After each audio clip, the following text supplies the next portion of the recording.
John Brown's body lies a-mouldering in the grave, while weep the sons of bondage whom he ventured all to save. But though he sleeps, his life was lost while struggling for the slave. His soul is marching on. Glory, glory, hallelujah. Glory, Welcome glory, to this special episode of War of the Rebellion, Stories of the Civil War. I am your host, Leon, and this is an interview episode for War of the Rebellion. Joining me today is director and executive producer Stephen Summers from Cantilever Films, who is releasing a 5-part documentary series titled War Movie that, quote, examines not only the history of war in American cinema, but how this medium has shaped our country's perspective on conflict, foreign policy, race, masculinity, and national identity, unquote. Mr. Summers, thank you so much for joining us. It is an absolute pleasure to have you on. Please tell us who you are, what you do, and maybe a little bit about yourself. Well, thank you. Yeah, first, it's great to be here. It's good to talk about this stuff and to a wider audience. So I've been in the filmmaking world in one facet or another for 20 years now. I kind of originated as a painter from the art world, so I kind of come from that direction. And I kind of, over the years, got into what's called installation art, video installation art, which is stuff in museums and kind of conceptual, really high conceptual things. And then I kind of drifted into narrative filmmaking, excuse me, as I got into teaching it, as one has to make a living. So I ended up making narrative films, and then I kind of drifted into these kind of small form documentaries, personal documentaries. And I kind of like the form a little bit. I never thought I'd ever formally do a large scale documentary, but this kind of came across my radar, and you have to go where the wind blows you, and this just kind of took me in this direction. And so I decided, ended up making this behemoth.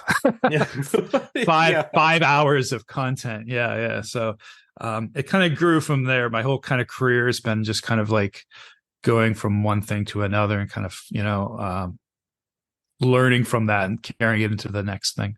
Wow, amazing. What a journey. Thank you.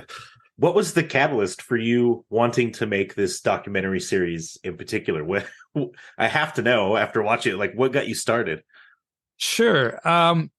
Yeah, because it's kind of strange. Like, I never desired to make a war film or this documentary about war films on like, if you would have asked me like 10 years ago, I would have been like, I don't know.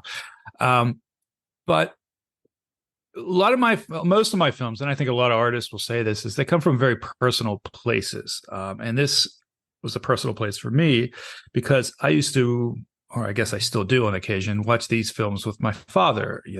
I grew up and they were on in some fashion on repeat, whether it be on cable or, maybe a VHS tape, what have you. But they became part of like the background for me, and they kind of influenced how I saw the world. What he said about them. He was not a veteran himself, but he always had comments to say about, what was happening on screen, of like, that's not real,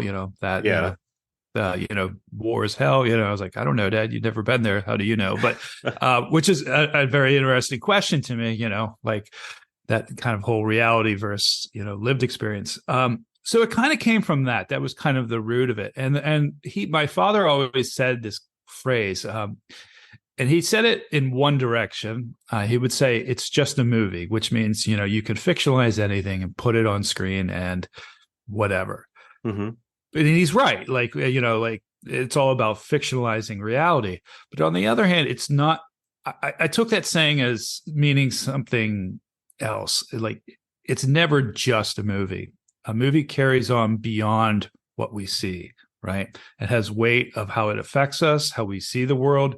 So, these things, these movies, these war films are like I see them as artifacts, like send reverberations out into the world and kind of just affect us in different ways. So that really got to me, and I really wanted to explore that. I wanted to like dive deep into these films and the history of these films and see, how do they get made? Why did they get made? And, how are they different today than they were 30 years ago or 70 years ago? So it was about like kind of really unpacking this very deep, what seems simplistic thing, and, looking at all the nuances of it, or trying to look at all the nuances. Yeah. Oh yeah. Yeah. It's, the more that I think about the size and scale of the project that you set out to do, what was the most difficult part about creating this series, and maybe what was your largest obstacle that you had to overcome? I would say it was just what to leave in, what to leave out. I mean, they really, during the day, I'm an editor by profession now, so I'm used to cutting stuff out, but it's tough when you're trying to tell this very, nuanced history of something, where, there's so many films, right? And there's so many voices, there's so many opinions, and there's so many perspectives. And so at some point you have to find the through line, you have to find the narrative through it all. And, you have to stick to that. But there's some things that just get left on the cutting room floor. And that's, it always breaks your heart. But, I know I'm going to hear back from people be like, why didn't you put this film in there? And it's just like, I can't talk about them all. I just can't. So it was really, difficult to find, also like, how can I make this exceptional to what is out there already? I think that's also something that, you have to do is, a lot of these things I'm saying in the documentary, have been said by other people. That's, definitely true. But how do you kind of put them in a new light in reflection to today or something like of that nature? So there's a lot of decision making of like, how do we talk about this, or how do we talk about that? That was probably the biggest thing. I mean, time, and also time, just, watching the number of films and, the research. So it's just a lot of work, but it's very enjoyable, very rewarding. Yeah, I think I have you can't, oh, there it is. You can't skim a movie like you can a book. Can you tell me about your research process there, about how did you manage your time with all of this film to come through? Like when you have like, must be thousands of films. Yeah. I mean, there's a lot, and far more. There's ones I've never even heard of. Still, I mean, that's just the way it's going to be. My basic, strategy was I first read a lot. There's been a lot written about this stuff. A lot of scholarly work done over the years by a lot of professors and researchers. So that was the first thing I did. I kind of like looked at what other people had done. Their perspective, how it's been attacked, from what angles and things like that. And then from that, I started to build kind of the path I wanted to go down, right? And say, okay, well, this film seems interesting, or that film seems good. And then I would just, kind of watch them. And but I would watch them, you kind of, you couldn't watch them for enjoyment. I hate to say it like that. You looked at it as an, like I said, again, an artifact. Like you were looking at this, thing from the past, and just, looking at all the nuances and how people said things, or like, how scenes played out and stuff like that. So I had to be kind of cold about it in some ways, of like just kind of attacking it like as, very, subjectively in that way. So, it was a lot of viewing, a lot of watching, and it was enjoyable, but you just kind of had to sit down and go through it. So, yeah. That leads me into another question that I had for you. While watching the portion about the anti-German World War I films that they labeled the Hate the Hun films, it had me wondering, how did you deal with the psychological toll of having to watch all of these movies? it's good to have palate cleansers, as they say in the food tasting world, right? Like you get done watching a couple of these and you go watch maybe a Friends episode or something like that, right? Something to be like, oh, or just go out to dinner with my wife or something, very, very separate. But I mean, for the most part, like I said, I kind of turned off the emotional viewing experience a little bit. A lot of times, sometimes the earlier stuff is easier to do that, because of just the way it's made, and it doesn't ring the same as contemporary films do. Yeah. But I mean, I just try to look at it as like how will it work in the documentary, right? How will it work? And then oftentimes I go back and rewatch it again, but from an enjoyment point of view. And then I would get that viewer experience from it. So, it's kind of give and take on that nature. Yeah. While you were making this series, what era of films did you find yourself enjoying more? Well, I think they're all great in the fact that they all have their own flavor to them.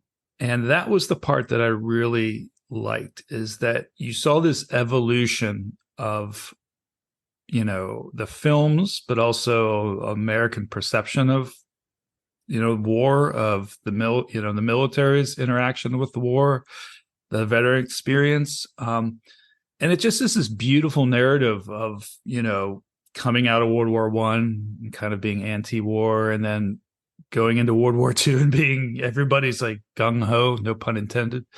And then coming out of that into Korea and Vietnam, and it just goes so far the opposite direction. But I think personally for me it's that Vietnam era of the fact that during the war no films were made, no war films about Vietnam were made except for one or two. So compare that to World War II, where there were just so many films made. I mean, it's really a sea change. And I find that so interesting. And I also am a child of the 80s. So I grew up with Platoon and Full Metal Jacket and all these things. So, that's kind of like, hits me really hard. And, my dad and his buddies were veterans of that conflict. Well, not my father, but his buddies were for sure. Yeah. So, that still there was a sting there still. And those films kind of address that sting. And I think that's really interesting to me. The films kind of being in some way a healing component. I can't speak to how well that worked for the veterans, but I know as a society, they helped us talk about it a little better and maybe, not look at it with such critical eyes. Yeah. Oh, wow. In episode 1, Dr. Stacy Peebles comments that the earliest stories are about war. Are there any themes you found in your research that had a consistent thread that stood out to you? I think the one thing, I mean, the warrior experience is this, like she said, it's technology's changed, locations have changed, nations have changed, but the experience of battle, at least from what I hear and read, has not. That kind of the reality versus the fiction of it has not changed, and that's the one thing I think I found throughout all these films is like this idea of maybe a young person wanting to enlist, going into the military, and then being in a conflict, and then coming out with a totally different point of view from what they thought it would be. And I think a lot of films from all eras explore this. They explore this idea of like, there's no way to, either write about it or put it in a film that will tell people what this is truly like until you experience it.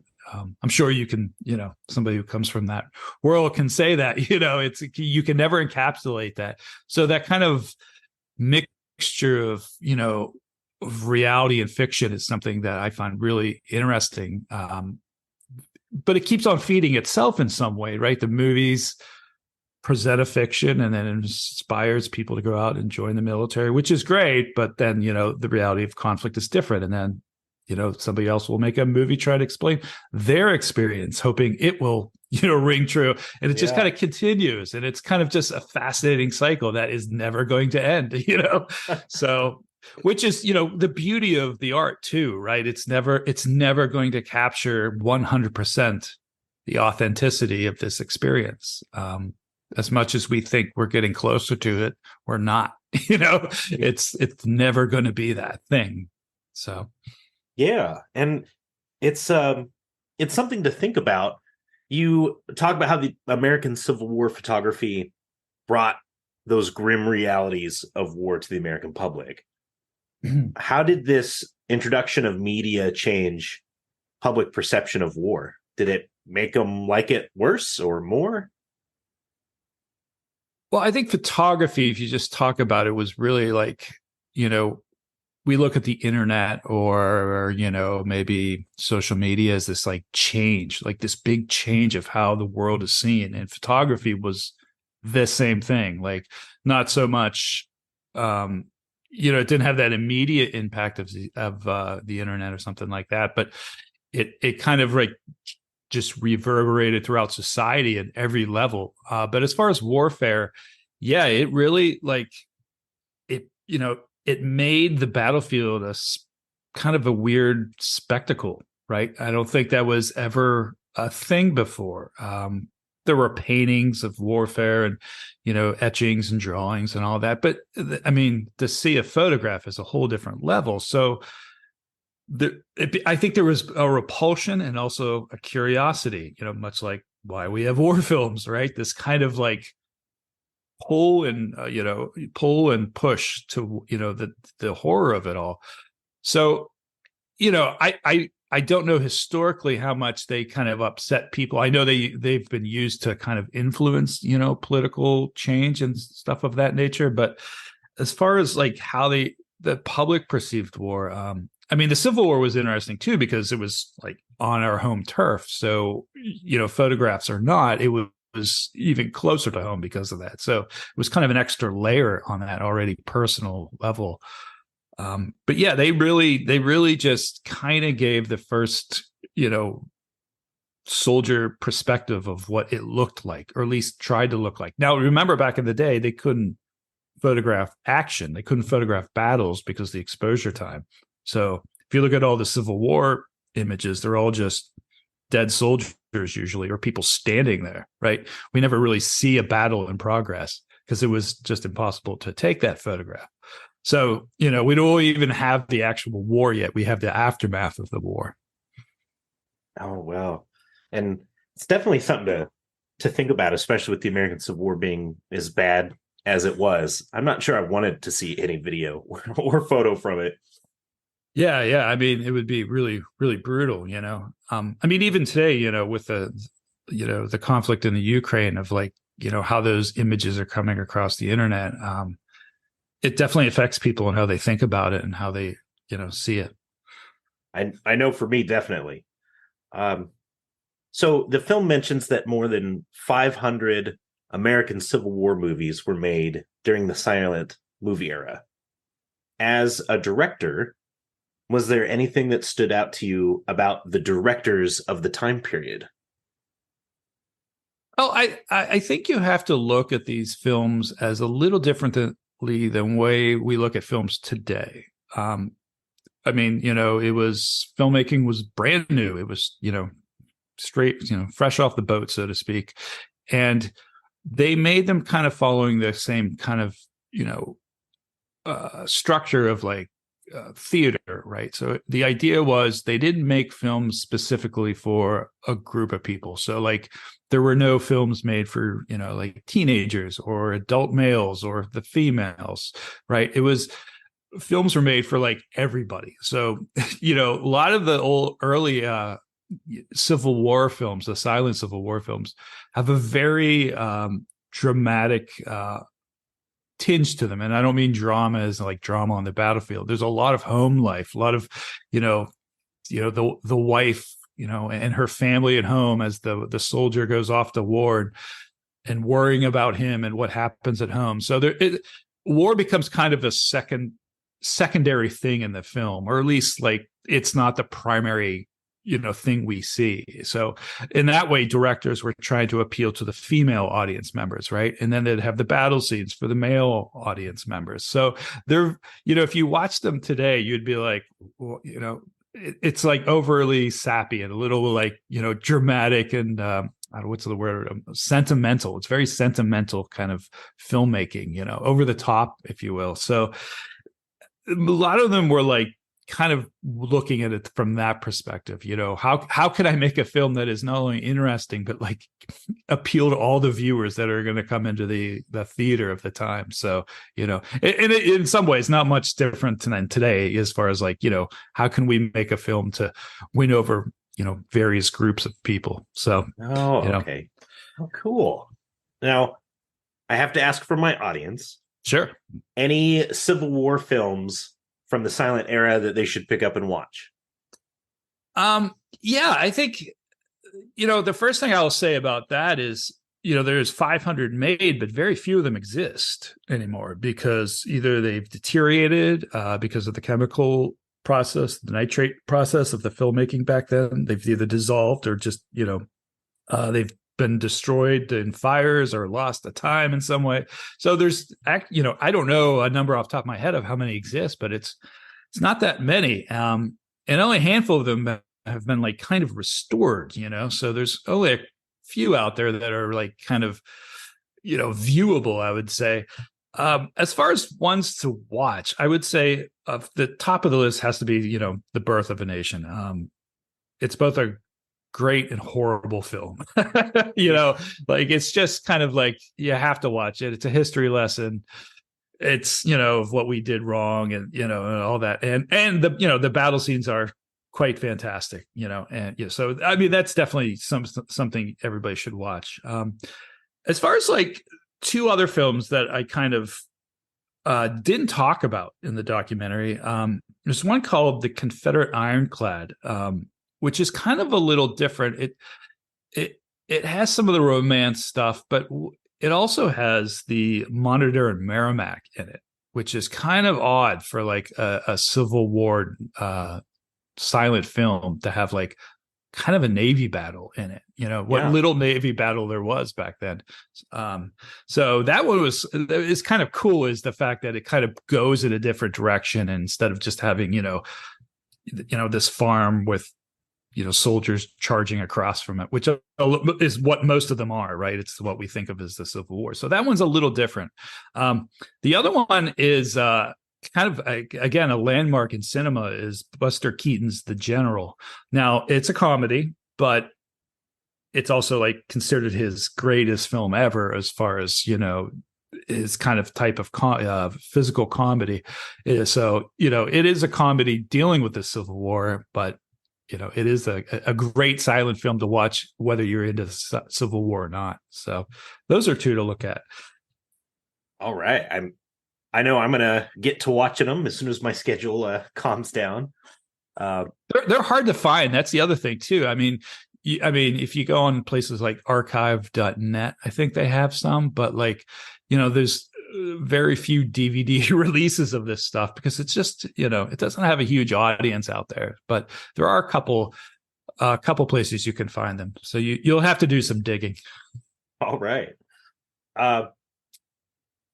I also wanted to let you know that I was 35 years old when I found out that the Nickelodeon TV channel isn't a funny name for children. So me too. Don't feel bad. It turns out it's named after a bit of film history. Would you care to explain for the rest of our listeners what a Nickelodeon was?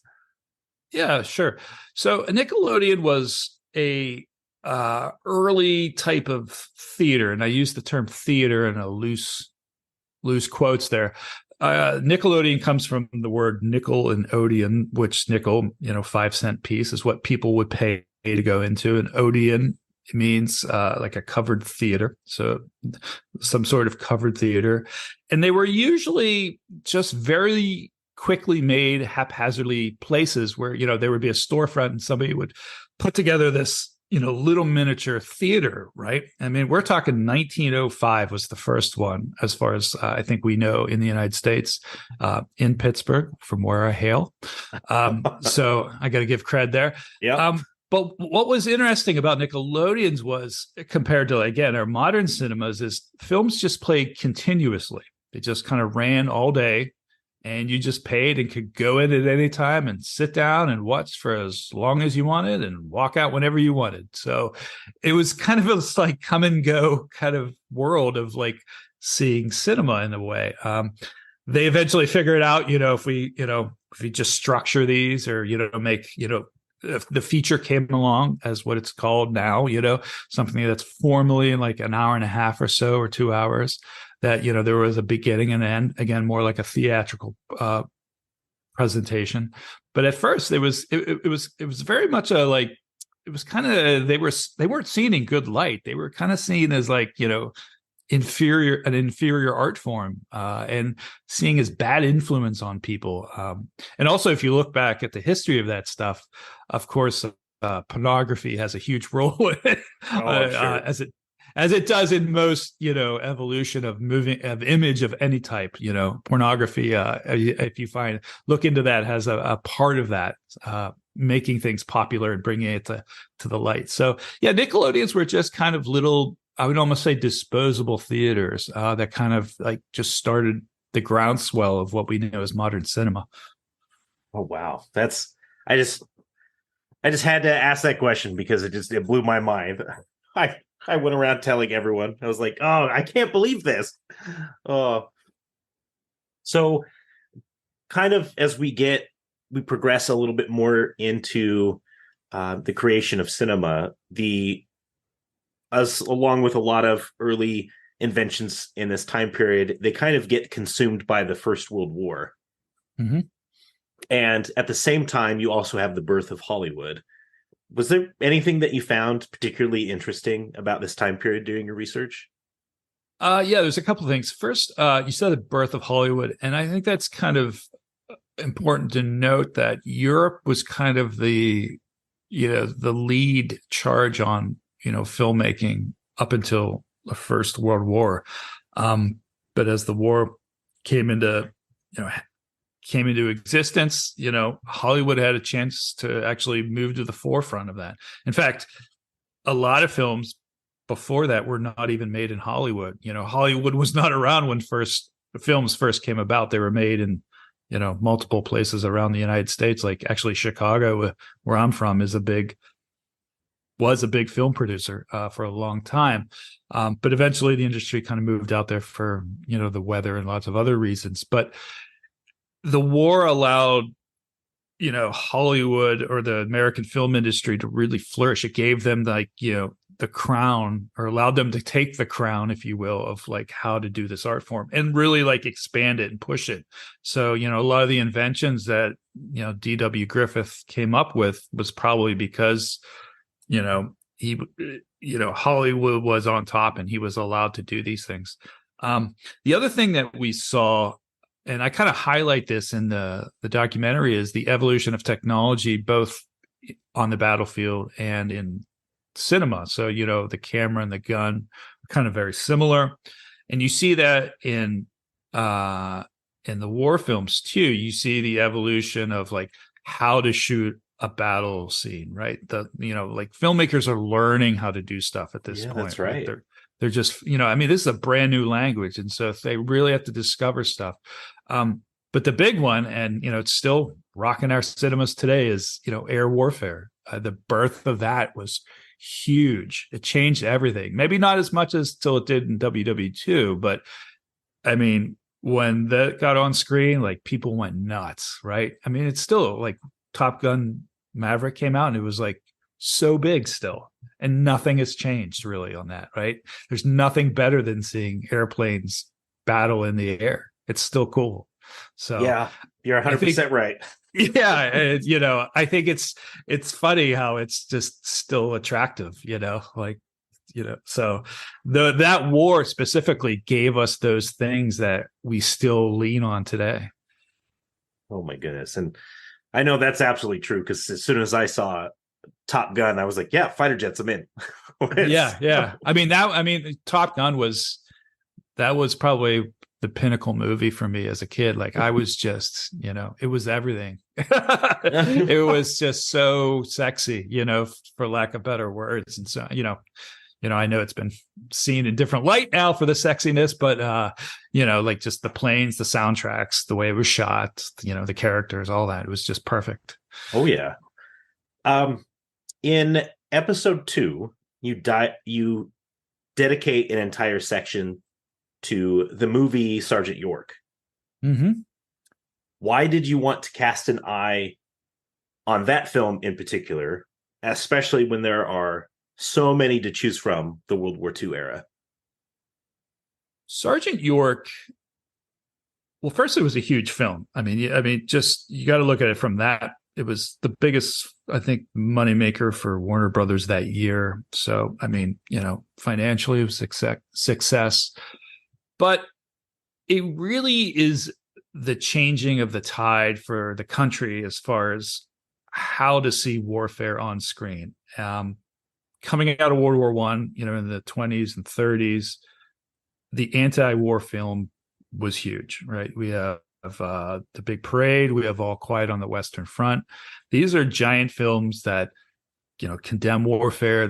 They show the horrors of war. They show the mistakes of the First World War and just, how could we do this to ourselves? They really beautifully dive into these questions of the soldier experience and, what it can do to a human being.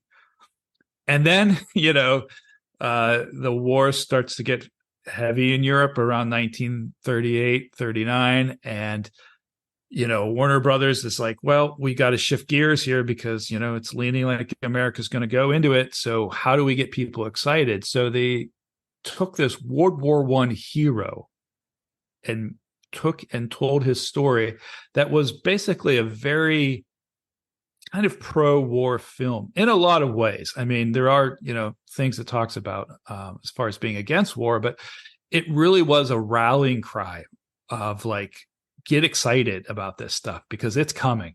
So coming out of off the heels of the anti-war films of World War I, it was surprising to see a film such as Sergeant York get made and be such a huge success too. And the funny thing is, the real life Alvin York did not want to do this film. Like he's a pacifist. He was ashamed of what he did in the war. He was proud of how he served, but he didn't want it to be exploited and, used as propaganda. But it was eventually how he started to see the things in Europe developing with Hitler and in Germany that he was like, okay, I think we need to do this now. And so, that's what changed his mind. It actually got to get made. Warner Brothers tried for years to get him to release a story, and he'd refused to do it. So, it's kind of impressive that the man held on for so long, knowing the power of the medium that it could become, like his story. So he was fully aware of what movies could do. Wow. That's a really cool story. Yeah, he's a fascinating man in many ways, So, and when I was watching some of the footage kind of from the World War I era through Sergeant York, it made me think of the current conflict in Ukraine. And I wanted to ask you, do you think that war films will change now that we get footage directly from the combatants on the battlefield? Yes. I can't tell you how. I'm not, I don't know how. But the one thing I also discovered throughout the documentary is that as our perspectives change of how we see warfare, whether it be through photography of the Civil War, the moving image in the early First World War, to, World War II, we actually had, cinematographers for news agencies on the ground, and the newsreels that came into the theaters. That all affects how we narratively tell the war story, right? And it will continue to change, right? If you look at how, coming out of the early Iraq and Afghanistan conflicts, how with the helmet cam and the iPhone or the phone camera, how that has weaved its way into the narrative structure of storytelling. So yeah, in some way it will. I can't tell you how, because that's up to directors and filmmakers to figure out how to bring that into the narrative world. But I mean, that's kind of the beauty of it too, is it's constantly changing and reinventing itself, right? How we see everything is just constantly morphing, and the films reflect this and try to keep up and try to use this new language that we developed in our world. I mean, if you made a film today just like the way they shot stuff in the First World War, people would think it's pretty much boring. So we kind of have to constantly do things in the new light of the current time. So oh, wow. Well, that'll be very interesting. I'm sure once this war is over, we'll also find directors' hands all over these videos that are being produced. I'm sure. Yeah. I mean, that also offers, it offers a chance for people to see something that's grim that might not have been available in the past as much, right? I mean, in Vietnam, you had a lot of news people on the ground, but you didn't. I mean, the footage you saw was always kind of censored through the news outlets or what have you. So this is, a lot more raw. And one of the great themes that ran through your work that I noticed was how directors make a war film. And I wanted to ask you, as a director, when did you notice that you were watching a peer work?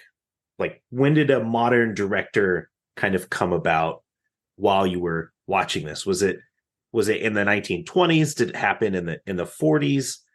When did you notice that you were watching a modern director's work?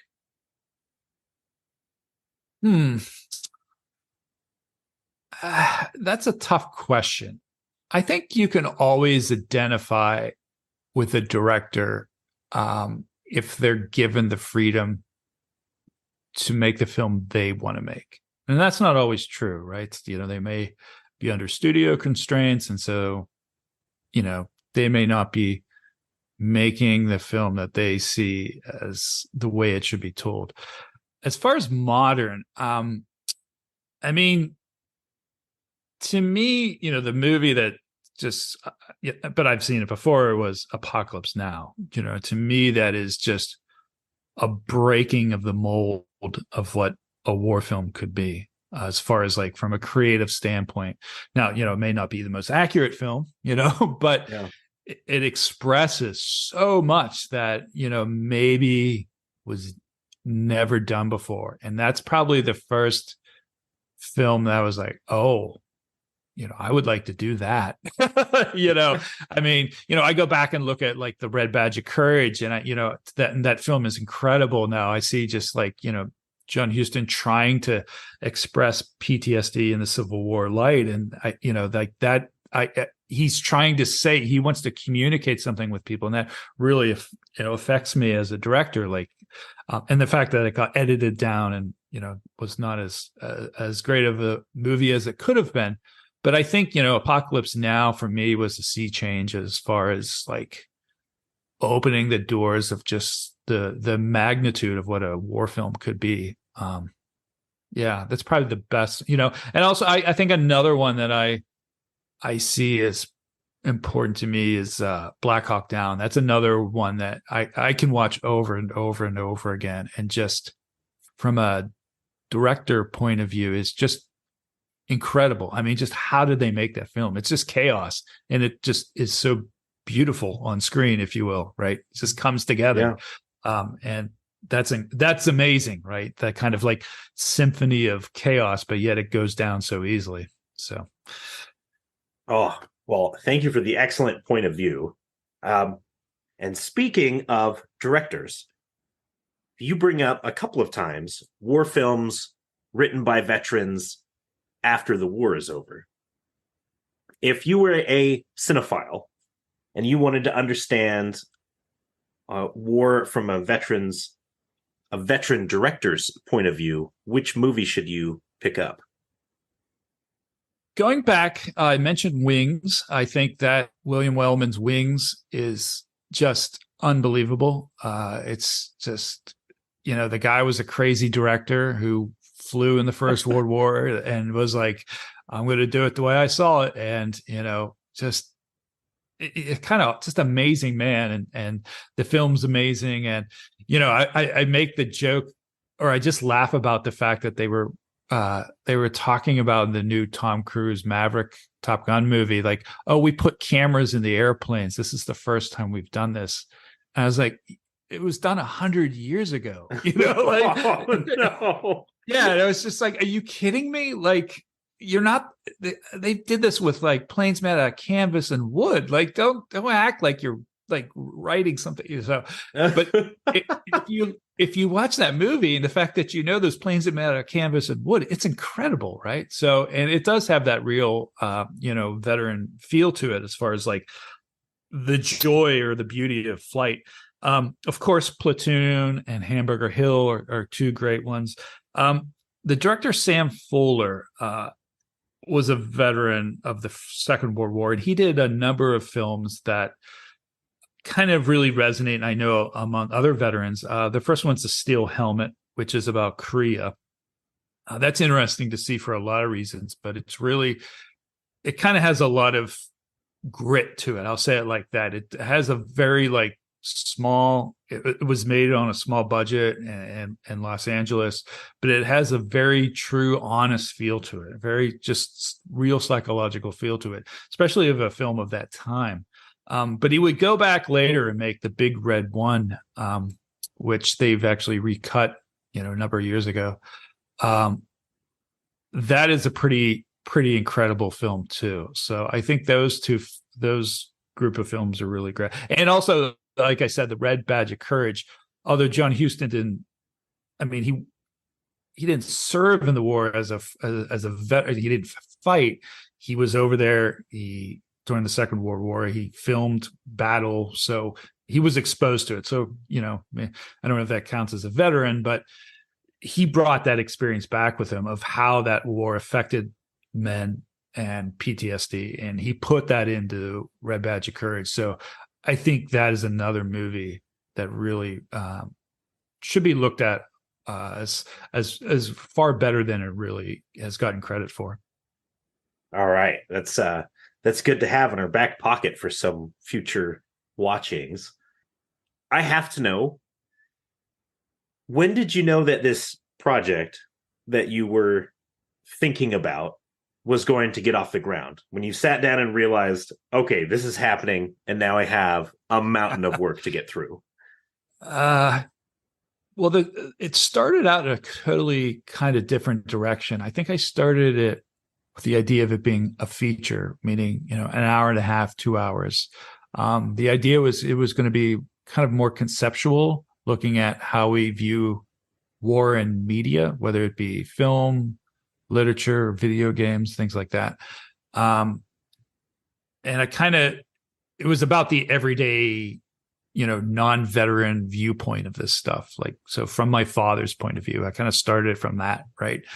How do we see warfare from these outlets?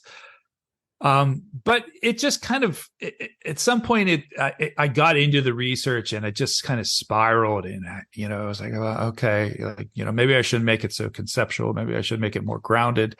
And I thought that might be interesting because there really wasn't anything out there like this. So I was like, well, it's an opportunity. But then it quickly went from, an hour and a half to like 3 hours, and 4 hours. And then, and I had to add another fifth hour onto it just because there was just so much to cover. So at some point you realize like, I got to go forward with this thing. I either jump off the ship now, or I ride it all the way home. So, I can't tell you what point I decided like to keep going, but, usually when I start a project, I finish it. So, and what was nice about it is I didn't really have a deadline, so I could take as long as I wanted, or, as long as I needed to get the story across. So how long was this series in production for? I would say 3 years, I think, Oh, wow. Yeah. I mean, it was me and a very small crew. We went around doing the interviews, and, COVID hit, which was, actually we were supposed to go to some big convention somewhere where there was going to be a bunch of scholars. And I had like numerous interviews set up, and then COVID hit and they canceled it. It's like, okay. And so you just put it on the back burner like the rest of the world did. So yeah, that was kind of part of it. But it's also, especially when you're working by yourself or with a very small crew, things just take time. And, sometimes times it hurts, but it's also your best ally of like letting yourself rest on something and going back and looking at it, going, well, maybe we should do it this way, So time can be a good thing too. So I wanted to ask if you have any recommendations for the audience, any standout films that you believe should be required watching, or just maybe a film that you ended up liking more than the rest. As far as films that stand out, I think, one of the newer ones that I didn't talk about, I show a very small clip, is The Outpost. Takes place in Afghanistan. And I think that's a very, very good film as far as just very simple. These guys are in this situation. There's a battle, and, it's not glorified. It's, not boosted up in any way. I think it's a very honest portrayal of, what that kind of combat looked like. I was surprised. I will say this, one thing you do find when you do this type of research is maybe you see films in a new light you didn't see before. And I think one film for me was American Sniper. I liked that film. I thought it was fine. But I think talking to a lot of scholars, re-looking at it, really kind of made me see it as a much more, gray film than it really is, because it was very much seen as a very like, Chris Kyle's this amazing man, which he was, but it's very like, pro-war, pro-American, go, go, go. But it's not. It's very, PTSD is there, and like, the effect of this conflict on this guy is there. Another film I would say that is interesting is, well, there's two films that kind of, I think, haven't been seen very much. One is The Messenger. It's about two soldiers who have to deliver the news to family members about, deceased soldiers in war. Mm-hmm. Woody Harrelson's in it. It's incredible.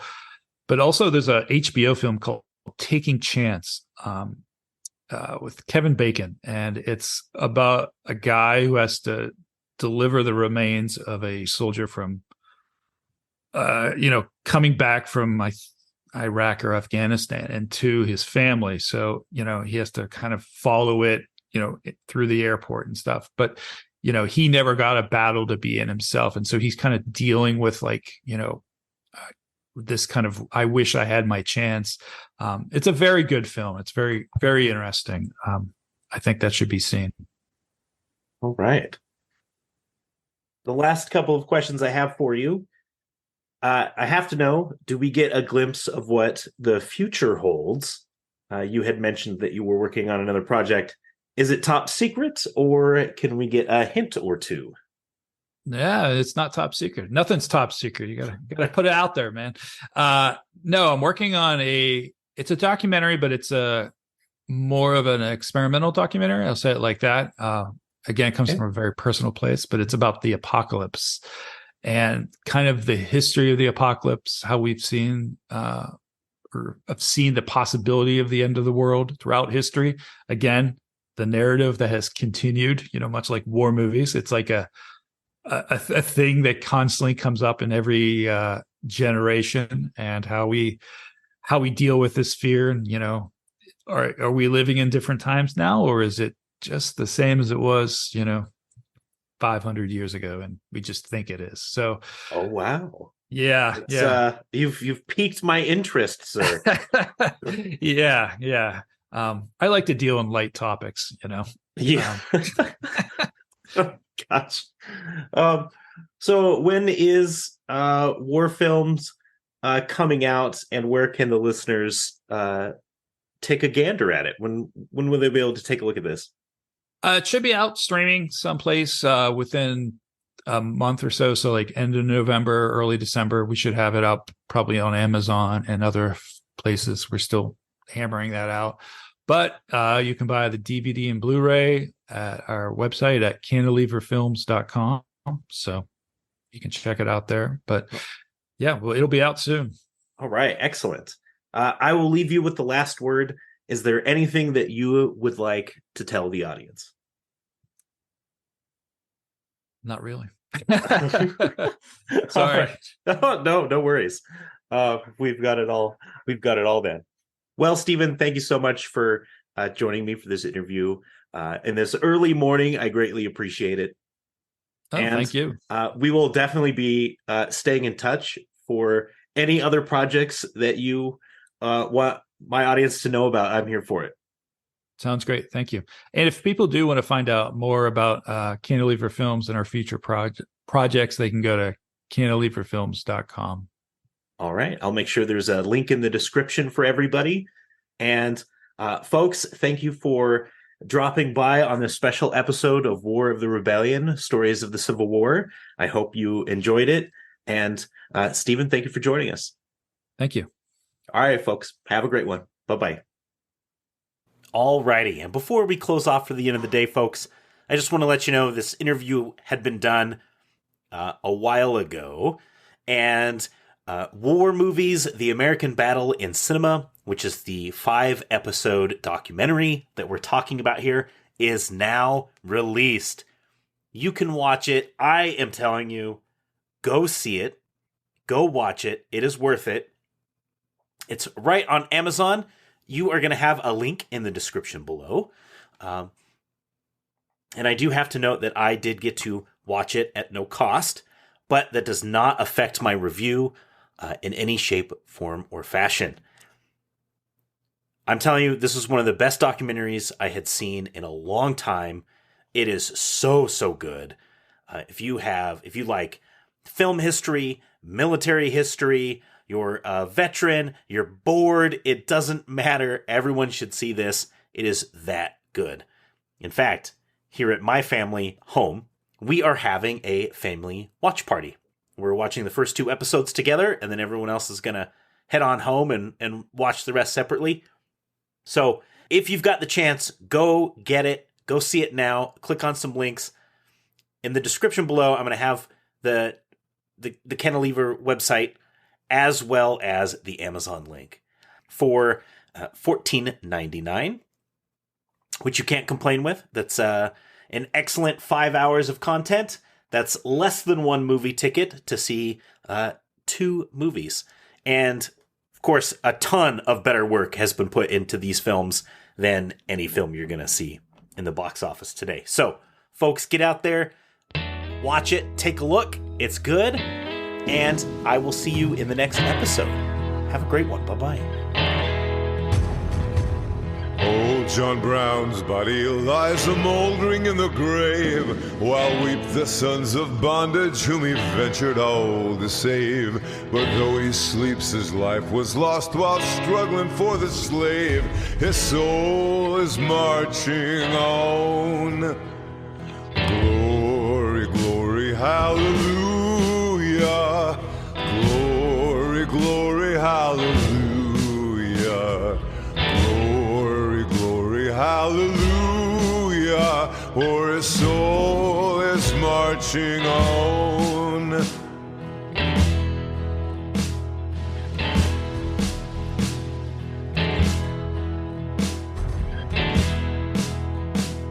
John Brown was a hero, undaunted, true and brave, and Kansas knew his valor when he fought her rights to save.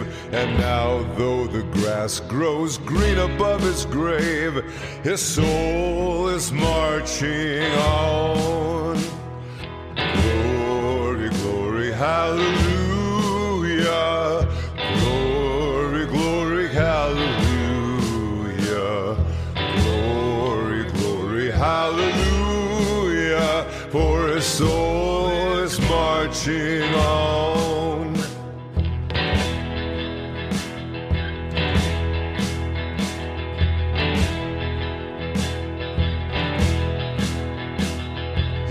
captured Harper's Ferry with us 19 men so few, and frightened old Virginia till she trembled through and through.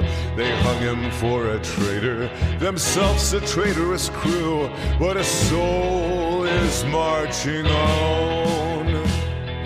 Glory, glory, hallelujah. Glory, glory, hallelujah. Glory, glory, hallelujah. For his soul is marching on.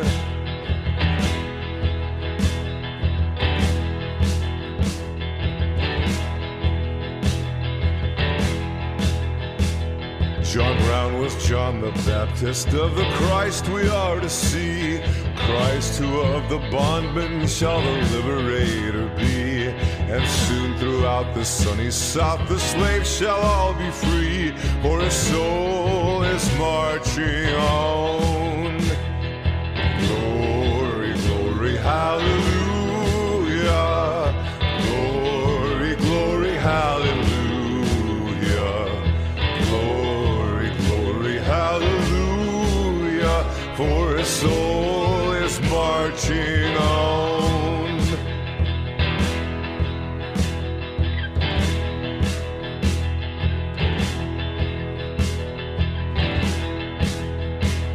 The conflict that he heralded, he looked from heaven to view on the army of the Union with its flag red, white, and blue. And heaven shall sing with anthems o'er the deed they mean to do, for his soul is marching on.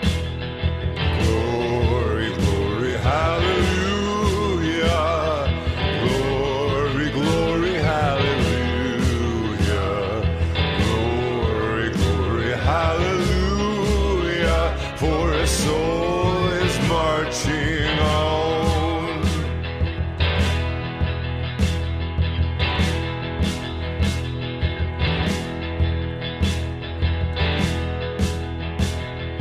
Soldiers of freedom, then strike while strike ye may, the death blow of oppression in a better time and way. The dawn of old John Brown has brightened into day, and his soul is marching on. Glory, glory, hallelujah. Glory, glory, hallelujah.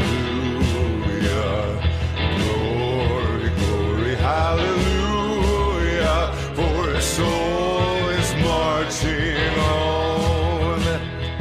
Glory, glory, hallelujah. Glory, glory, hallelujah. Glory, glory, hallelujah. For his soul is marching on. For his soul is marching